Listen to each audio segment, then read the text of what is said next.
गुप्त मानसिक तकनीकों का क्लब कार्यक्रम में आपका बहुत बहुत स्वागत है। आज हमारे साथ डॉक्टर बर्नाडेला गार्जा हैं। डॉक्टर, आपका स्वागत है। धन्यवाद। हम बहुत खुश हैं और यह न भूलें कि गुप्त मानसिक तकनीकों का क्लब में शामिल होने और पंजीकरण करने के लिए आपको बस हमें लास टेक्निका सेक्रेटस एजमेल पर अपना नाम और अपने मूल देश का नाम लिखकर एक ईमेल भेजना होगा। और याद रखें कि यह पूरी तरह से मुफ्त है। आपका स्वागत है।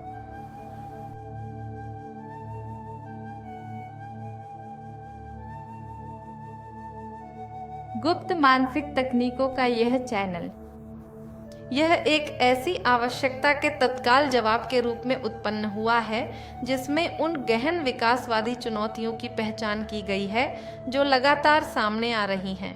मानवता अभी तक इन्हें पहचान नहीं पाई है और उन्हें हल करने के लिए रणनीतियां बनाना तो दूर की बात है, जिसके कारण मानवता को ऐसा नुकसान हो रहा है जिसका मुकाबला नहीं किया जा रहा है। और इसका प्रमाण यह है कि हमारे पास उनसे लड़ने की शुरुआत करने के लिए कोई तरीका भी नहीं है।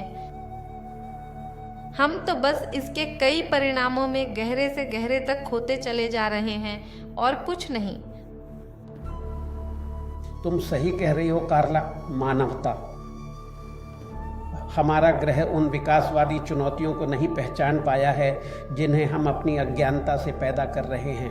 हम ऐसा कर रहे हैं क्योंकि हम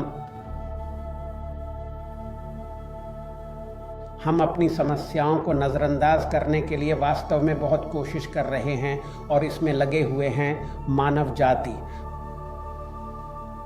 आध्यात्मिक, शारीरिक और व्यवहारिक रूप से हम पतन की ओर जा रहे हैं और हमें इसका बिल्कुल भी एहसास नहीं हो रहा है। उसी समय साथ ही साथ कृत्रिम बुद्धिमत्ता बहुत तेजी से आगे बढ़ रही है ना? और इस प्रकार ये पूर्ण रूप से आदर्श परिस्थितियां हैं ताकि वे हमारी जगह लें, जैसा कई क्षेत्रों में हो रहा है। सहमत हूँ डॉक्टर। और क्या आपको लगता है कि किसी बिंदु पर कृत्रिम बुद्धिमत्ता हमसे आगे निकल जाएगी? ये कई मामलों में हमसे आगे निकल रही है कात्या। अविश्वसनीय।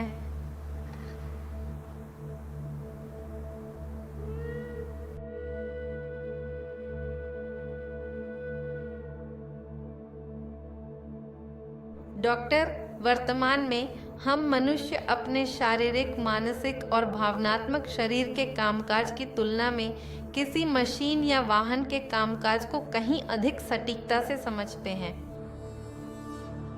हमारी आंतरिक क्षमताओं से यह बढ़ता हुआ अलगाव इस तथ्य को दर्शाता है कि अगर हमारी शक्तियों का रचनात्मक रूप से उपयोग नहीं हो रहा है तो इसका मतलब है कि हम उनका उपयोग आत्म तोड़फोड़ के लिए कर रहे हैं। विकसित होने के बजाय ऐसा लगता है कि आबादी का एक बड़ा हिस्सा अपने मानसिक और आध्यात्मिक विकास में प्रतिगमन का अनुभव कर रहा है। आप क्या सोचते हैं डॉक्टर? मुझे लगता है कि हम निश्चित रूप से एक दूसरी ही दुनिया में हैं। हम आंतरिक से ज़्यादा बाहरी दुनिया को जानते हैं जो हमें विकसित करती है। जब आप इसे इन वैज्ञानिक दृष्टिकोणों से देखते हैं तो यह पूरी तरह से अबोधगम्य, हास्यास्पद और बेतुका है। हमने इसे गुप्त मानसिक तकनीकों के क्लब के एक कार्यक्रम के दौरान किया था। जब हर एक पल, हर एक सेकंड हमारे पास एक शक्तिशाली फेरारी चलाने का अवसर मौजूद है तो हम ऐसी किसी गाड़ी को क्यों अपनाएंगे जो बिल्कुल भी काम की नहीं है? बस हमें इधर उधर ले जाने के लिए कोई भी दूसरी कार, एक ऐसी कार जो 30 साल पुरानी और अप्रचलित हो चुकी है ना? उसमें सुरक्षा बेल्ट नहीं है, एयर कंडीशनिंग भी नहीं है और ट्रांसमिशन भी मैनुअल है। आखिर क्यों ऐसा है? हम यही करते आ रहे हैं और सिर्फ यही नहीं बल्कि हम हर बार एक और पुरानी गाड़ी ले रहे हैं क्योंकि हम अपने आप को अपडेट नहीं कर रहे हैं। कृत्रिम बुद्धिमत्ता इतनी तेज़ी से अपडेट हो रही है कि वह फेरारी से भी आगे निकल गई है और हम उस स्तर तक पहुंच ही नहीं पा रहे हैं। डॉक्टर, आपके विचार से आबादी के एक बड़े हिस्से में वह कौन सा सामान्य कारक है जो हमें इन महत्वपूर्ण उद्देश्यों से विचलित करने में प्रभाव डाल रहा है? सब कुछ क्या हमें भटकाता है? इंटरनेट में जाइए, इंटरनेट पर क्या राज करता है? पोर्नोग्राफी। अरे रुको, इंटरनेट पर अविश्वसनीय चीज़ें हैं, क्या राज करता है? पोर्नोग्राफी। यह हमें चकाचौंध करता है व्यर्थ की चीज़ों से। मैं एक क्वांटम भौतिकी के डॉक्टर के तौर पर आपको यह निश्चित रूप से बता सकता हूँ, ज्ञान प्राप्त करने से बढ़कर कोई और अनुभव इतना शानदार, इतना लाभदायक या इतना सुखद नहीं है। हम कोशिश ही नहीं करते, बस कोशिश करनी है। 3 हफ्तों में आदत बन जाती है। 3 हफ्तों के लिए ज्ञान अर्जित करने में खुद को लगाओ और आप पोर्नोग्राफी को भूल जाओगे। खैर, पूरी तरह से नहीं। हाँ, यह ज्ञान डॉक्टर हमें ठीक यही उपकरण प्रदान करता है जो हमें अपने मन को खोलने, चेतन हिस्से के साथ काम करने में मदद करता है और साथ ही यह हमारे आध्यात्मिक विकास में भी सहायता कर रहा है। क्लब का यही उद्देश्य है। हमें इस क्लब की बहुत ज़रूरत है। क्लब के साथ हम बहुत कुछ हासिल कर सकते हैं। यह इस प्रक्रिया को काफ़ी हद तक आसान बनाएगा जिसे हम प्राप्त करना चाहते हैं, कि हम वैश्विक नेता बनाना चाहते हैं। उन्हें कृत्रिम बुद्धिमत्ता को नियंत्रित करना चाहिए, न कि कृत्रिम बुद्धिमत्ता के आगे हार माननी चाहिए। मैं आपसे पूरी तरह सहमत हूँ डॉक्टर।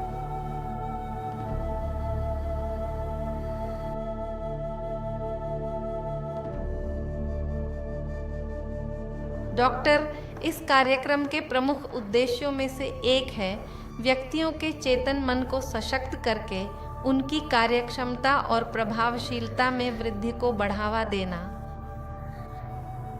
चेतन मन का विकास एक ऐसे जीवन का निर्माण करता है जो सार्वभौमिक, व्यक्तिगत और परोपकारी सिद्धांतों पर आधारित होता है और यह जीवन विचारधाराओं, धर्मों या अति राष्ट्रवाद के माध्यम से थोपी गई सामूहिक कंडीशनिंग से पूरी तरह से मुक्त होता है। आप सही है कार्ला। अज्ञानता आपको हर तरह की गुलामी के प्रति संवेदनशील बनाती है। यह कार्यक्रम इस उद्देश्य के लिए है कि आप अपने पेशे में अधिक प्रभावशाली बन सके। यह कार्यक्रम आपको बना देगा। आर्थिक रूप से भी लगातार और अधिक संपन्न बनता जाएगा और यह आपको बहुत ही कम समय में इस एक पहलू में बहुत दूर तक लेकर जा सकता है। यह आपको एक बेहतर पिता बनाएगा, आपको एक बहुत बेहतर पति बनाएगा, आपको ज़्यादा मिलनसार बनाएगा, एक ज़्यादा मिलनसार इंसान। आपके अंदर एक ऐसा अद्भुत और गजब का आकर्षण पैदा हो जाएगा कि लोग आपके साथ रहना चाहेंगे। आप दूसरा रास्ता क्यों चुनते हैं? ये रही फेरारी, इसे ले जाओ। नहीं, मुझे वह दूसरी पुरानी कार चाहिए जो बंद पड़ी है और ख़राब हो चुकी है। यह बेतुका है जो हो रहा है। इस हद तक कि जीसस ने कहा था, बुलाए तो बहुत जाते हैं पर चुने कुछ ही जाते हैं। इस गुप्त मानसिक तकनीकों का क्लब का मुख्य उद्देश्य यही है कि आप उन चुनिंदा लोगों में से एक बन सकें। बिल्कुल सही। और डॉक्टर, बात यह है कि हम ऐसी दुनिया का सामना करने के लिए तैयार होकर पैदा नहीं हुए हैं जो अचानक से सतही चीज़ों से आप पर हमला कर सकती है और आपको पूरी तरह से चकाचौंध कर सकती है। और इसीलिए इन उपकरणों को हासिल करना महत्वपूर्ण है, क्लब के माध्यम से जो हमें विकसित होने में मदद करते हैं, ताकि हम उन चीज़ों को महत्व दे सकें जो वास्तव में हमें आगे बढ़ने में मदद करेंगी। हम बहुत कमज़ोर हैं। तुम बिल्कुल सही कह रही हो कार्ला। और मार्केटिंग वाले लोग या वे लोग जिन्होंने इस तकनीक का इस्तेमाल किया है, हमें नियंत्रित करने, गुलाम बनाने के लिए वे बहुत शक्तिशाली हैं, उनके पास 23 शक्तियाँ हैं और अब यह समय है कि हम उनके स्तर तक उठें। हाँ।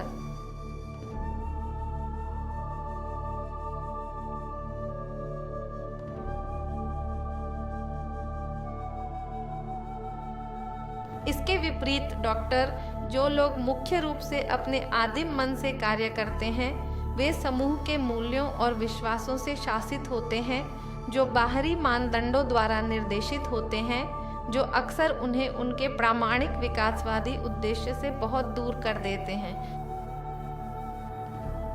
हालांकि जीवन जीने का यह तरीका अतीत में ज़रूरी था, लेकिन हमारे तकनीकी विकास, विशेषकर राजनीतिक और आर्थिक शक्ति के केंद्रीकरण से ऐसा हुआ है कि कुछ रैकेट्स में और कृत्रिम बुद्धिमत्ता का अनैतिक विस्तार हम पर ठीक इसके विपरीत थोप रहा है। चेतना के उच्चतर स्तरों पर आधारित एक व्यक्तिगत विकास जो हमें अपने उच्चतम विकासवादी उद्देश्य की ओर ले जाता है। यह बहुत ही ज़्यादा महत्वपूर्ण है कि हम कुछ करें। यही गुप्त मानसिक तकनीकों के क्लब का उद्देश्य है, क्योंकि हम अरबों लोगों के बारे में बात कर रहे हैं जो अपने आदिम मन से काम करते हैं, और यह आवश्यक है कि हम उन्हें इस स्थिति से बाहर निकालें। और मानो या न मानो, मैं जो कहने जा रहा हूँ उनका मुख्य उद्देश्य यह है कि हम सब उसी स्तर पर बने रहें। एक कहावत है, या तो सब एक जैसे हों या सबकी स्थिति समान हो। यह बहुत मान्य था, यह अतीत में मान्य था, लेकिन अब नहीं रहा।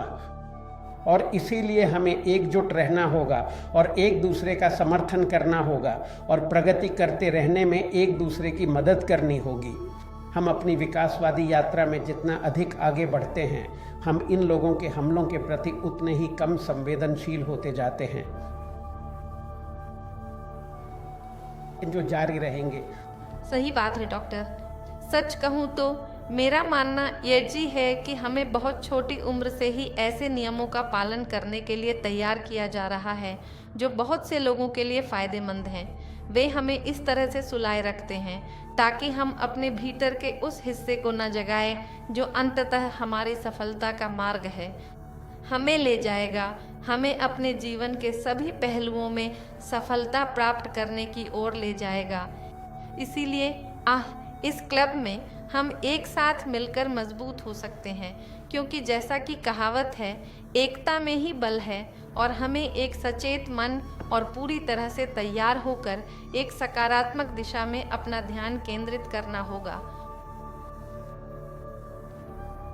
और सभी स्तरों पर विकास के लिए तैयार रहना होगा। डॉक्टर। निश्चित क्लारा।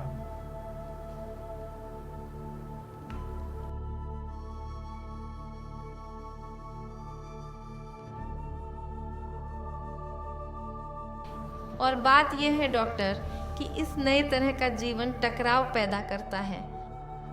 जो व्यक्ति सचेत होकर जीवन जीते हैं, वे उन लोगों के साथ बेहतर संबंध बना पाते हैं जो चेतना के इसी स्तर को साझा करते हैं। बदले में जो लोग अभी भी अपने आदिम मन से काम करते हैं, वे इसमें शामिल विकासवादी चुनौतियों के कारण उन्हें अस्वीकार कर सकते हैं। जो लोग लगभग पूरी तरह से अपने आदिम मन से काम करते हैं, वे दूसरों के साथ बहुत आसानी से संबंध स्थापित कर लेते हैं, क्योंकि वे भी बिल्कुल उसी तरीके से संचालित होते हैं। उसी तरह यह उन लोगों के लिए अवचेतन रूप से कुछ विकर्षण और प्रतिरोध भी उत्पन्न करता है जो अपने सचेत मन से संचालित होते हैं। इसमें कोई शक नहीं कार्ला, इसीलिए हमें दूसरों को समझाने की कोशिश में ज़्यादा समय बर्बाद नहीं करना चाहिए। हमारे बिल्कुल नए विकासवादी प्रणालियों से जुड़ा हुआ है। हमारा उदाहरण ही काफ़ी है। अस्वीकृति से समस्याग्रस्त और विवादास्पद मुद्दे। हम अपने आदिम मन से भी काम करने में अधिक कुशल होते जा रहे हैं, है ना? हम इसमें एक विशेषज्ञ बन रहे हैं। हम सचेत और आदिम मन से भी ऐसा कर सकते हैं, दिखावा करके कि हम दूसरों जैसे हैं, ताकि वे हमें परेशान करना बंद कर दें। लेकिन जब मैंने व्यक्तिगत रूप से इस सिस्टम को शुरू किया, मैंने खुद को बहुत से लोगों से सामाजिक रूप से अलग कर लिया। जैसा कि वे कहते हैं, रेगिस्तान में वैज्ञानिकों का मानना यदि ये है कि रेगिस्तान में ही महान खोजें होती हैं और वहीं व्यक्ति स्वयं को गहराई से जान पाता है। वहाँ कोई हस्तक्षेप नहीं है और यह बहुत अच्छा है। सबसे अच्छा रिश्ता जो हम बना सकते हैं कार्ला, वह है खुद के साथ रिश्ता। अपनी प्रशंसा करना, खुद पर भरोसा करना और खुद से प्यार करना, लेकिन आत्ममुग्ध तरीके से नहीं। ये बहुत अलग बात है। हाँ, ये सही है डॉक्टर। आप बिल्कुल सही कह रहे हैं। और इसके अतिरिक्त जिस व्यक्ति के पास सचेत मन के ये उपकरण होते हैं, शायद हम बहुत बार उन लोगों से जुड़ नहीं पाते जो अभी भी आदिम मन से कार्य करते हैं, लेकिन हमारे पास यह उपकरण है। उन्हें संभालने और अनुकूलित करने के लिए वह उपकरण है ना? एक आदिम मन के विपरीत जो पूरी तरह से सब कुछ अस्वीकार कर देता है। बिल्कुल इस तरह के सचेत मन से नहीं, कोई जुड़ाव का बिंदु नहीं है। और यह आदिम मन यह हमें पूरी तरह से खारिज कर देता है, संबंध नहीं बन पाता।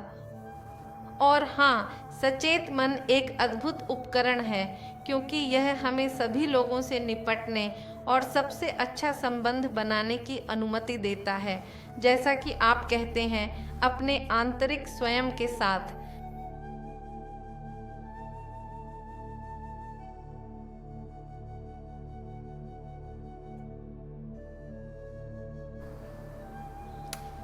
मानवता के सामने सबसे गंभीर चुनौतियों में से एक डॉक्टर अधिक जनसंख्या है। यह एक ऐसी घटना है जो ऊर्जा के साथ साथ पारिस्थितिक और सामाजिक असंतुलन को भी जन्म दे रही है। कुछ लोग तर्क देते हैं कि प्रकृति माता ऐसे तंत्रों के माध्यम से जो अभी भी पूरी तरह से समझे नहीं गए हैं, जैसे कि पृथ्वी के चुंबकीय क्षेत्र का उपयोग करके जो हमें ब्रह्मांडीय आक्रमणों से बचाता है, हम उन शक्तियों को संशोधित करने के लिए इसका उपयोग कर रहे हैं। मनुष्यों के बीच आकर्षण और प्रतिकर्षण को बढ़ावा देना, साथ ही समलैंगिकता जैसे मुद्दों को प्रोत्साहित करना और अधिक जनसंख्या की समस्या का मुकाबला करना। डॉक्टर, आप क्या सोचते हैं? सही कहा कार्ला। इसी से हमने कार्यक्रम शुरू किया था। मानवता अभी तक यह पहचान नहीं कर पा रही है, और अगर समस्या को हल करने का पहला कदम उसकी पहचान करना है। अधिक जनसंख्या की समस्या है।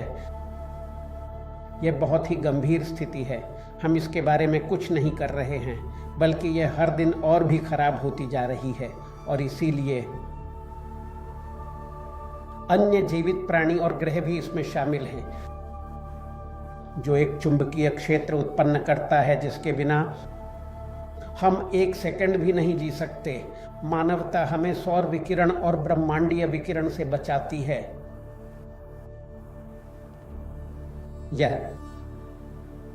यह कार्य कर रहा है, उसे तो कार्य करना ही है।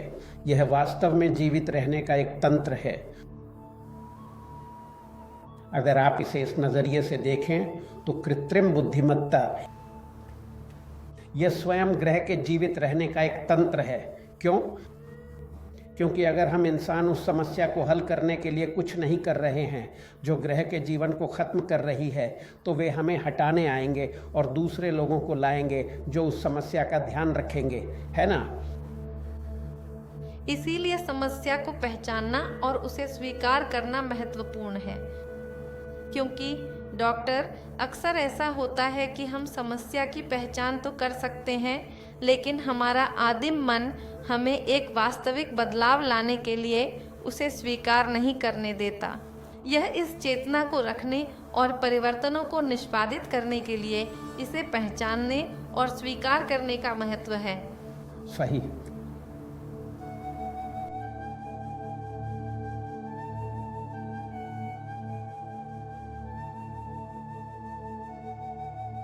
ऐसा केवल इसलिए ही नहीं है क्योंकि ये सुरक्षा तंत्र और उच्च स्तर की जागरूकता जो श्वेत और यहूदी जातियों के सदस्यों द्वारा विकसित की गई है, वास्तव में उन्हें विलुप्त होने की ओर ले जा रही है। यह मानव जाति के लिए घातक होगा क्योंकि हमारी विकासवादी यात्रा में सबसे ज़्यादा योगदान देने वाले अधिकांश लोग, जैसे वैज्ञानिक और कलाकार, इन्हीं दो नस्लों से आते हैं। डॉक्टर: हाँ कार्ला, ये सच है, हमें ये स्वीकार करना होगा। मैं मैक्सिकन हूँ, हालांकि मेरा वंश जर्मन है, लेकिन मुझे एक वैज्ञानिक के रूप में ही काम करना पड़ेगा। मानव जाति का अस्तित्व दांव पर है। ऐसे में आप इन महत्वपूर्ण मामलों में अपनी व्यक्तिगत पसंद या व्यक्तिगत मुद्दों को शामिल नहीं कर सकते। हमें यह स्वीकार करना होगा कि सच्चाई हमेशा सच्चाई ही रहती है। अधिकांश वैज्ञानिक और महान कलाकार जो हमारे विकास के दौरान अस्तित्व में रहे हैं, वे इन्हीं दो नस्लों से आते हैं। विशाल बहुमत। यह मानव जाति के लिए एक घातक क्षति होगी। यदि इन दोनों नस्लों में से कोई एक विलुप्त हो जाए तो यह बहुत ही बुरा होगा।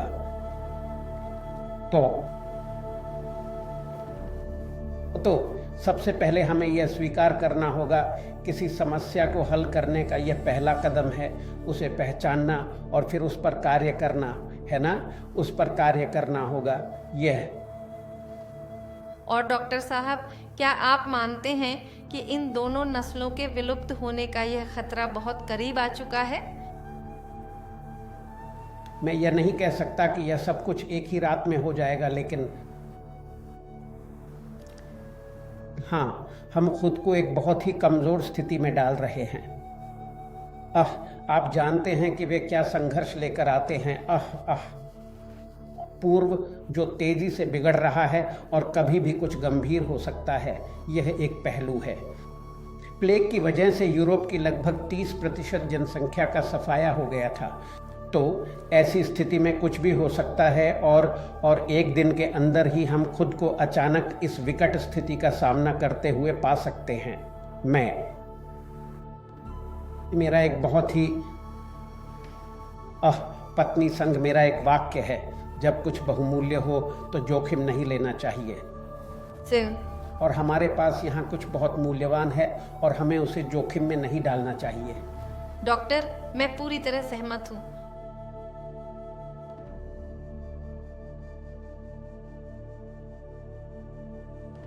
और गुप्त मानसिक तकनीकों का क्लब के लिए साइन अप करना न भूलें। आप अपने जैसे कई लोगों से मिलेंगे और भी बहुत सारे सरप्राइज होंगे। मत भूलें।